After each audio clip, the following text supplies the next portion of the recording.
Hello friends, आज हम बताते हैं कैसे टर्न अराउंड स्टॉक्स के बारे में, जिसमें कि हमने देखा कि पिछले 3 साल में 400% से ज्यादा का रिटर्न मिला।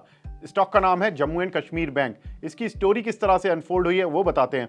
धारा 370 गवर्नमेंट ने FY20 में ये धारा को निरस्त किया और उसके बाद आज सुप्रीम कोर्ट ने उस पर गवर्नमेंट को सपोर्ट भी किया। और अगर हम पिछले 3 साल में देखें तो जम्मू कश्मीर बैंक की जो तकदीर बदली है वो इस तरह से कि FY20 में जब ये धारा निरस्त हो रही थी उससे पहले बैंक लॉस में था 1183 करोड़ के, और अब FY23 में जम्मू कश्मीर बैंक का जो प्रॉफिट था वो 1181 करोड़। इसका मतलब है कि बिल्कुल जितना लॉस था लगभग उतना ही प्रॉफिट आने लगा। ये 3 साल में ऐसा हुआ क्या?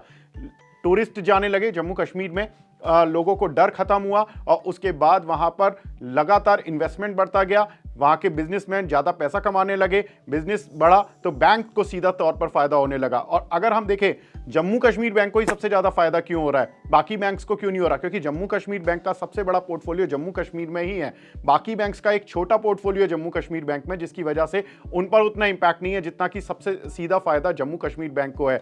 अगर हम पिछले 1 साल में भी देखें तो इस स्टॉक में 123% का रिटर्न आता हुआ दिखाई दिया और पिछले 3 साल में 413%, यानी कि स्टॉक एक तरह से 4 गुना तक पहुंच चुका है। तो जम्मू कश्मीर बैंक में दोस्तों जो टर्न अराउंड स्टोरी बनी है वो आर्टिकल 370 हटने और उसकी वजह से जो इंपैक्ट मिला है स्टेट में, उसका सीधा फायदा जम्मू कश्मीर बैंक को मिला है और उसकी ये टर्न अराउंड स्टोरी की सबसे बड़ी कहानी यही कही जाएगी।